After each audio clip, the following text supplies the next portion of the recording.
오늘 우리에게 주신 하나님의 말씀은 구약 성경 예레미야 26장 1절부터 15절까지 말씀입니다. 이스라엘은 하나님이 택하신 민족이죠. 그래서 그것을 다르게 표현하면 뭐라고 표현하냐면 선민이라고 그래요. 선민. 하나님이 구별하여 택하신 백성이다. 그래서 그 인류의 역사가 그래요. 인류의 역사가 사람들이 얼마나 잘 다스리냐, 또 얼마나 리더십이 있느냐, 그 나라가 얼마나 군대가 강력하냐, 그거에 의해서 지켜지고 번성하는 것 같지만 이 온 우주를 다스리시는 하나님이 이 국가도 다스리고 있다는 사실을 깨달아야 돼요. 이 하나님이 이 나라를 다스린다. 그러니까 왕이 내가 이 나라의 주인이라고 생각하는 그런 왕이 있고, 내가 왕이지만 내 위에 하나님이 계시다고 믿는 왕이 있어요. 근데 이스라엘은 특별하게도 바로 그 나라의 국방력이나 경제력이나 이런 거에 의해서 부강함이 결정되는 것이 아니고, 그것이 아주 예민하게도 하나님을 어떻게 대하는가, 하나님의 음성을 어떻게 여기는가, 얼마나 하나님께 순종하는가, 얼마나 하나님을 사랑하는가, 이것이 단지 영적인 부분뿐만 아니라 국가의 국방력이나 다른 나라들이 이 나라를 대하는 태도에 아주 영향을 미쳤어요. 그래서 하나님을 잘 섬기고 하나님과 교제가 좋고 하나님에 대하여서 잘 하나님을 하나님으로 여기면 단지 그것이 신앙적인 부분뿐만 아니라 하나님이 그 나라를 지켜주셨어요. 그것이 아주 현실적으로 직접적으로 나타나는 민족이 누구냐면 바로 이 이스라엘이에요. 이 유다예요. 그런데 하나님의 백성도 마찬가지예요. 하나님을 알지 못하는 사람은 하나님이 없다고 생각하니까 마음대로 살아요. 그리고 자기 나름대로 해석을 해요. 그러나 영적으로 하나님을 아는 자, 깨닫는 자는 알아야 되는데, 우리가 하나님을 믿는 거, 하나님에 대해서 어떻게 예배하고 하나님에 대해서 하나님이 계시다, 하나님이 나를 지키신다, 하나님이 나를 오늘 또 인도하신다, 하나님이 나와 함께 하신다, 내가 오늘 하는 모든 일과 하나님은 나의 생각까지도 보고 계신다, 이걸 믿고 깨닫고 그 앞에서 생활하고 하나님 앞에서 코람데오라고 하죠. 하나님 앞에서 사는 사람은 단지 그것이 영적인 문제가 아니라 삶의 모든 부분에 있어서 시냇가에 심은 나무와 같이 형통하리라. 이 약속이 성경의 약속입니다. 곧 우리의 신앙은, 우리의 기도, 우리의 믿음, 우리의 신앙은 단지 영적인 이야기가 아니에요. 그 부분뿐만 아니라 내 영혼이 잘됨 같이 뭐가 잘 돼요? 범사가 잘 된다. 할렐루야. 그래서 우리의 믿음이라는 것이요, 단지 그냥 영적으로 어떤 한 부분이나 마음에 조금 위안을 주는 그 정도가 결코 아니라는 사실을 알아야 돼요. 뿌리가 뽑히면 이파리가 아무리 무성해도 시들게 되어 있어요. 하나님과 나 가운데 교제가 튼튼하지 아니하면 바로 되어 있지 아니하면 아무리 큰 나무처럼 무성할지라도 시드는 것은 순간이에요. 여러분, 아무리 거목이라도 뿌리가 태풍에 넘어져 있어 봐요. 하루 이틀이면 그냥 다 시들어요. 그 나무가 100년, 1000년 기념물로 지정되어 있다 할지라도 태풍에 넘어가 있어 봐요. 뿌리가 뽑혀 있으면 1000년이 무슨 의미가 있겠어요. 시드는 것은 1000년 동안 시드는 게 아니에요. 하루 이틀이면 그냥 시들고 말라버립니다. 영적인 것도 바로 그렇다. 근데 오늘 말씀도 마찬가지예요. 이스라엘 민족이 이제 오늘 말씀 보면 26장 1절 처음 시작이 어떻게 시작합니까? 유다의 왕 요시야의 아들 여호야김이 다스리기 시작한 때에, 그렇게 표현하고 있어요. 여호야김은 어떤 사람이냐? 이제 왕인데 그 유다의 18대 왕이에요. 18대 왕.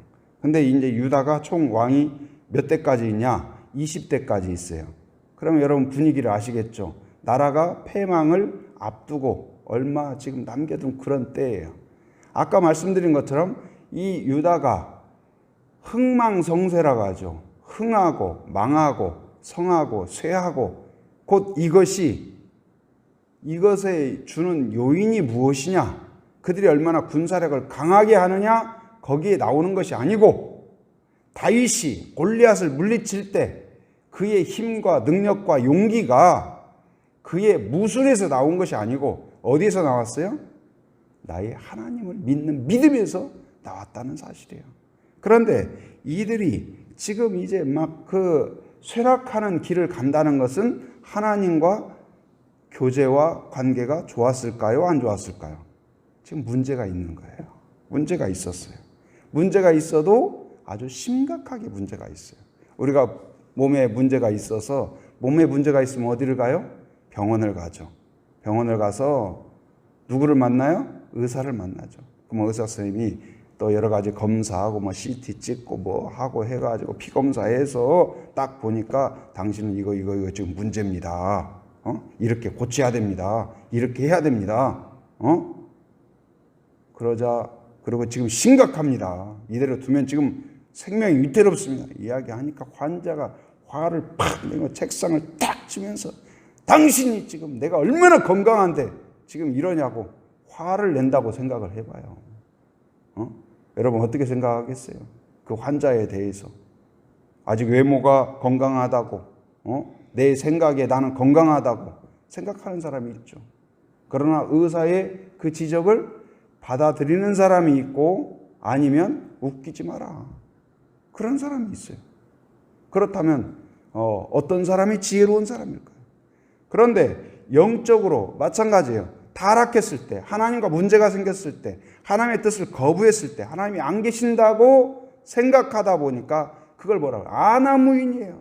학생들이 선생님이 없으면 어떻게 해야 돼요? 난장판이 되죠. 아이들이 뭐 어린 아이들, 아주 어린 아이들이 집안에 엄마가 안 계셔봐요. 난장판이 됩니다. 마찬가지예요. 하나님이 계시다고 믿는 사람하고 하나님이 안 계신다고 생각하는 것은 인생이 완전히 달라져요. 생각이 달라져요. 태도가 달라져요. 삶의 결과가 달라집니다. 그런데 그때에 하나님은 어떻게 하셨냐? 타락한 그들, 하나님을 등진 그들을 향하여서 하나님은 사랑하시기 때문에 방치하지 않았어요. 멸망의 길을 그냥 두고 보지 않습니다. 어떻게 했을까요? 끊임없이 말씀하셔요. 뭐라고요? 돌아오라, 돌아오라. 깨달으라, 깨달으라. 그래서 누구를 보내냐? 선지자를 보내요. 선지자를 보내는데 선지자는 뭐 하는 사람일까요? 선지자를. 자, 1절에 보면 선지자가 뭐 하는 사람인가를 알 수 있습니다. 거기 1절 유다의 왕 요시야의 아들 여호야김이 다스리기 시작한 때에, 그러니까 이때는 이미 타락이 지금 막 깊어진 때예요. 그때가 되면 하나님이 어떻게 하셨냐? 여호와께로부터, 누구로부터요? 여호와께로부터. 그러니까 누가 말씀하신 거예요? 하나님이 말씀하신 거예요. 이 말씀이 임한다는 건 뭐예요? 내려온 거예요. 말씀하신 거예요. 누가요? 하나님이 이르시되. 지금 누구에게 말씀하시냐면 오늘 지금 말하고 있는 이 성경을 말하고 있는 누구예요? 지금 성경 이름이 뭐예요? 예레미야 선지자한테 말씀하신 거예요. 선지자는 첫째 뭐 한 사람이냐? 듣는 사람이에요. 듣는 사람. 내 맘대로 말하는 사람 아니에요.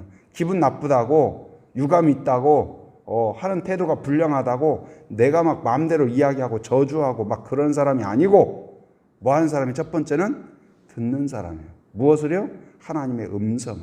성도도 마찬가지예요. 첫 번째는 뭐예요? 바른 성도는 뭐 하는 사람일까요? 듣는 사람이에요. 잘 듣는 사람이에요.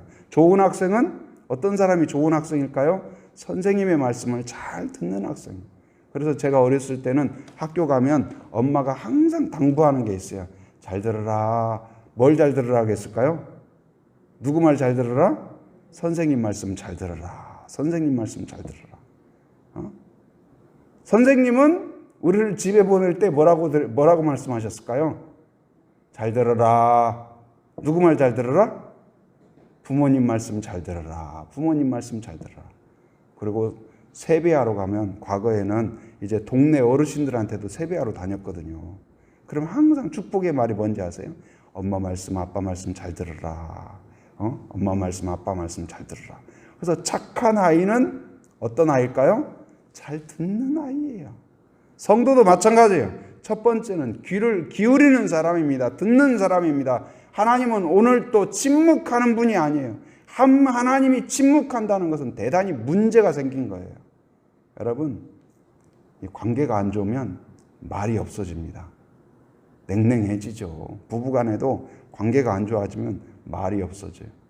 같이 같은 침대에 있어서 돌아누우면 지구 한 바퀴라고 하잖아요. 돌아누우면. 마주보면 아주 가까운데 등을 돌리면 어떻게 돼요? 서로가 지금 지구 한 바퀴 돌아야 지금 만나는 거예요. 그 정도 거리가 있는 거예요. 그러니까 말이 끊기면 문제가 있어요. 음성이 안 들리면 문제가 있어요. 하나님은 오늘 또 나에게 말씀하신다는 사실을 기억하고 귀를 기울이는 여러분이 되기를 바랍니다. 그래서 말씀을 통하여 그리고 이 모든 지금 이 상황, 어떤 국가적인 지금 위기, 이 코로나의 어떤 인류의 위기, 이 가운데에서도 하나님의 뜻은 무엇일까? 하나님은 내가 어떻게 하기를 원할까? 여러분, 하나님은 뭘 원하실까요? 지금 이 상황 가운데 막 벌벌벌 떨고 두려워하고 꼼짝 못하고 막 누구 원망하고 불평하고 욕하고 비난하고 요즘 어떻습니까? 뭐 그냥 누가 코로나 걸렸다 어디에서 발생했다 하면은 막 그냥 비난과 그 욕설과 그 분노와 혐오와 여러분 거기에 동조하지 마십시오. 하나님이 무엇을 원하는가를 여러분 깨닫기 바랍니다. 하나님이 뭘 원하실까요? 우리가 어떻게 하길 원하실까요? 교회가 이 시대에 어떻게 하는 것을 하나님이 원하실까요? 사람들이 교회가 이렇다 저렇다 하기 전에 하나님이 교회가 어떻게 하기를 원하는가, 성도가 어떻게 하기를 원하실까, 이걸 생각할 수 있기를 바랍니다. 곧 이제 하나님의 음성을 듣는 자가 선지자예요. 근데 듣기만 하면 안 돼요. 어떻게 하냐? 2절 보면 여호와께서 이와 같이 말씀하시리라. 너는 여호와의 성전 뜰에 서서 유다 모든 성읍에서 여호와의 성전에 와서 예배하는 자에게 하나님을 아는 자들이에요. 그러니까 하나님이 예레미야에게 명령하여 이르게 한 모든 말을 그러니까 선지자는 듣고 전하는 거예요. 무슨 말을? 누구의 말을요? 하나님의 말을. 얼마만큼? 모든 말을 전하되 한마디도 뭐하지 말라? 감하지 말라. 내가 감히 하면 안 돼요. 내 감정, 내 생각으로 하는 게 아니에요. 그대로 전달하는 거예요. 전하는 거예요. 우리 성도의 본분이 바로 그겁니다. 우리는 듣고 느끼고 경험하고 체험하고 즐거워하고 증인이 되고 증거하는 자예요. 여러분, 그렇기 때문에 부인할 수가 없어요. 증인은 부인할 수가 없어요. 내가 만난 예수님, 내가 만난 경험한 하나님을 어떻게 부인해요? 없다고 할 수 있어요?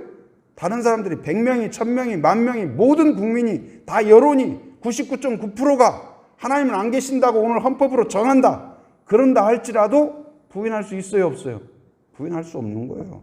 내가 경험한 부모님의 사랑을 부인할 수 없듯이, 내가 오늘 숨 쉬는 것을 부인할 수 없듯이, 숨 쉼으로써 여기가 공기가 있다는 것을 내가 부인할 수 없듯이, 내가 눈에 보이지 않고 손으로 잡히지 않는다 해서 하나님을 부인할 수 없는 거예요. 하나님은 계시다. 그런데 그 하나님이 뭘 이야기하시냐? 근데 말씀하시는 내용이 뭐예요? 자, 3절 같이 한번 읽어봅니다. 그들이 듣고 혹시 각각 그 악한 길에서 돌아오리라. 그리하면 내가 그들의 악행으로 말미암아 그들에게 재앙을 내리려 하던 뜻을 돌이키리라. 하나님의 뜻은 무엇일까요? 멸망과 저주가 아닙니다. 심판이 아니에요. 하나님이 기뻐하시는 뜻은 무엇일까요? 회개와 돌아오는 것이에요. 하나님은 오늘 또 기회를 주고 있습니다.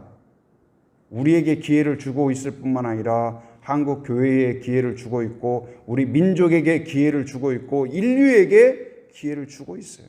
어쩌면 이 코로나의 상황 가운데에서도 하나님이 원하는 건 뭐예요? 우리의 인류의 지금 깃들어 있는 타락과 죄와 그 모든 그 악행들로부터 돌아오라.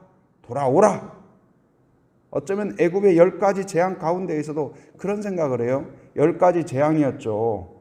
그래서 그 나라가 결국 망하게 되지 않습니까? 그런데 그 첫 번째 재앙에서 돌아왔다면 어떻게 될까요? 10가지까지 갔을까요? 안 갔을까요? 안 갔다니까요. 그래서 하나님의 경고도 복이에요. 한번 따라서 경고도 복이다. 자녀가 아니면 학생이 뭔가 학생답지 못한 일을 한다든지 자녀가 자녀답지 못한 일을 한다. 그러면 그렇게 이야기하죠. 그 아이의 이름을 부르죠. 평소에는 누구야 이렇게 다정하게 부르지만 좀 마음에 안 든다. 누구야? 똑같이 부르는 건데 좀 억양이 다르죠. 누구야? 그러죠. 그 말은 무슨 말이에요? 너 지금 그만해라. 그 말이에요. 또 좀 계속 안 들어요. 누구야? 똑같이 부르는데 억양이 좀 달라져요. 그래도 안 들어. 누구야? 이제 이 정도 가면은 이제 지금 심각해지는 거예요. 그러고 이제 움직이기 시작하면 이제 문제가 커지는 거예요. 하나님도 마찬가지. 지금 하나님의 음성이 우리를 부르는 지금 인류를 향한 하나님의 음성이 어떻을까요? 부드러운 누구야? 내가 너를 사랑한다. 하나님을 의지하고 하나님을 믿고 하나님 앞에 경건하게 살아가는 자에게는 하나님의 음성이 어떨까요? 사랑하는 딸아, 힘을 내거라. 그 음성이 저는 들리리라 믿습니다. 그러나 하나님을 등지고 하나님을 무시하고 하나님을 모욕하고 하나님을 혐오하고 그런 자에게 하나님이 어떻게 하실까요? 누구야? 돌아오라. 아마 하나님의 음성이 굉장히 지금 그 단계에 가고 있지 않을까. 그런데 그때에 돌아온다면 복인 거예요. 그런데 오늘 예레미야가 선포합니다. 그런데 여러분, 누군가에게 하나님이 당신을 사랑합니다. 하나님이 당신에게 복을 주실 것입니다. 이런 말 하는 것은 부담이 없지만 오늘 선포하는 내용이 뭐냐면 하나님이 너희들을 그렇게 순종하지 않으면 멸망하게 된다. 이 성이 폐허가 될 것이다. 나라가 망하게 될 것이다. 여러분 이런 말 해봐요. 기분 좋을 사람 있겠어요? 없겠어요? 그런데 그 말을 한다는 것이 이게 보통 문제가 아니에요. 보통 문제가 아니에요. 쉬운 일이 아니에요. 근데 이게 이제 선지자의 고민이죠. 딜레마예요. 근데 이것을 선포합니다. 선포하자. 두 가지 반응이 나와요. 이런 선포 앞에서 이 요나의 선포에 니느웨가 집에서 기르는 강아지까지도 금식했다고 그랬어요. 그리고 회개를 해요. 요나가 전혀 예상치 못하게 회개를 했어요. 그러자 그 악행을 행하던 그들도 그 나라가 매우 악한 나라였어요. 그런데 그들도 용서를 받았어요. 그때는. 그런데 오늘 지금 이 선포를 든 유다가 어떻게 했을까요?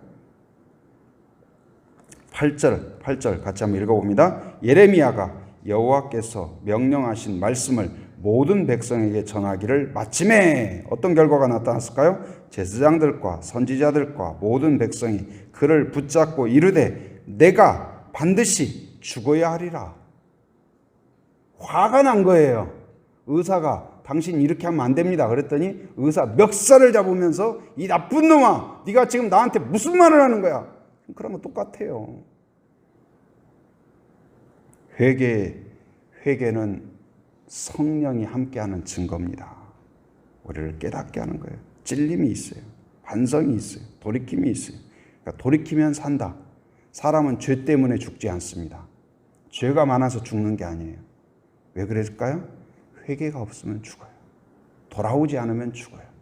하나님이 죄가 있는 사람을 죽였다면 여러분과 저 아브라함도 살 수가 없었을 거예요. 그러나 하나님은 긍휼히 여기시고 또 긍휼히 여기시고 은혜를 베푸시고 또 은혜를 베푸시고 돌아오기를 수천 번 수만 번 기회를 줘요.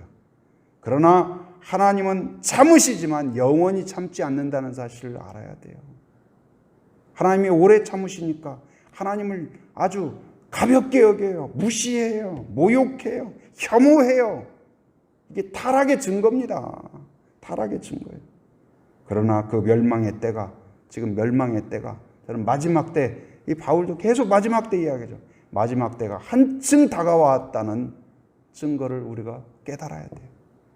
거듭되는 여러 가지 이러한 앞으로의 계속되는 이런 바이러스의 문제 나온다고 하잖아요. 또 뭐 홍수와 재난과 그런 거듭되는 것들, 이런 가운데에서 혹시 그 마지막 때가 한층 다가온 거 아닌가, 그런 마음으로 더 깨어있고 더 하나님께 돌아가고 더 겸손함으로 더 회개하고 더 하나님 앞에 무릎 꿇고 이 민족의 죄를 나의 죄로 품고 이 타락한 세상을 나의 죄로 품고 기도하는 백성, 이게 바로 선지자의 마음이 되는 줄 믿습니다. 여러분, 오늘 예레미야의 마음이 여러분의 마음이 되길 바랍니다. 바로 민족을 품고 내가 죽음을 선포하고 멸망을 선포하고 돌아오라고 이야기하지만 그들은 나의 사랑하는 백성이고 나의 민족인 거예요. 그들이 멸망 그냥 기계적으로 중립적으로 그냥 나는 전파하면 된다, 그게 아니에요. 돌아오기를 간구하는 마음으로 요청하는 거예요. 오늘 우리의 기도가, 우리의 자세가 그런 자세가 되어야 될 줄 믿습니다. 이 민족을 품고 여러분 기도하기를 바랍니다. 돌아올 수 있기를. 영적으로 깨어나야 돼요. 물론 바이러스와 이런 것들 의료적으로 해결해야 되죠. 그러나 그 위에 하나님의 은혜가 있어야 돼요. 우리의 수고와 노력만으로 되지 않습니다. 하나님의 은혜가 필요해요. 그걸 알아야 돼요. 하나님의 지혜가 필요해요. 연구진들의 수고와 땀 필요하죠. 그러나 하나님의 지혜가 있어야 해결이 돼요. 여러분, 그걸 믿을 수 있기를 바랍니다. 하나님 지혜를 주옵소서. 이 나라의 그 죄가 하나님 앞에 회개하는 역사가, 이 인류의 죄가 회개하는 역사가 있게 하여 주옵소서. 여러분, 그것을 품고 기도하는 성도, 예레미야의 심정으로 이 시대의 예레미야와 같은 선지자가 되는 그러한 성도가 되기를 주님의 이름으로 축원합니다. 은혜가 충만하신 하나님 감사합니다. 우리의 죄악에 대하여서 즉시 심판이 아니라 수없는 은혜와 수없는 기회와 수없는 회개의 기회를 허락하여 주심을 감사합니다. 오늘 예레미야를 통하여서 그 민족의 타락 앞에 돌아오라 돌아오라 수많은 선지자를 통하여서 회개를 촉구하였던 것처럼 오늘 또 이 시대에 하나님의 음성을 들을 수 있는 저희들 되게 하여 주옵소서. 회개를 촉구하고 있는 하나님의 음성을 듣게 하여 주시고 하나님 앞에 무릎 꿇는 자가 되게 하여 주시며 오늘 예레미야처럼 그 음성을 들을 수 있는 귀가 있게 하여 주옵소서. 하나님 확신하고 또한 온전히 전파하는 증인이 되는 저희들 되게 하여 주옵소서. 하나님 앞에 돌이킴으로써 생명의 길, 구원의 길, 은혜의 길로 나아갈 수 있도록 저희들을 긍휼히 여겨 주시옵소서. 하나님 아버지, 코로나의 위기로 심각한 두려움 가운데 있는 이 시대를 하나님 불쌍히 여겨주시고 특별히 성도들을 붙잡아 주옵소서. 두려움으로 끝나지 않게 하시고 오히려 이것이 하나님을 찾는 기회가 되게 하시고 하나님을 더 깊이 만나는 기회가 되게 하여 주옵소서. 믿음이 더욱 성장하게 하시고 그 안에서 다윗처럼 용기 있게 하시고 담대함이 있게 하시고 돌파하게 하시고 골리앗 같은 두려움 앞에서 담대히 승리하는 주의 백성들이 되게 하여 주시옵소서.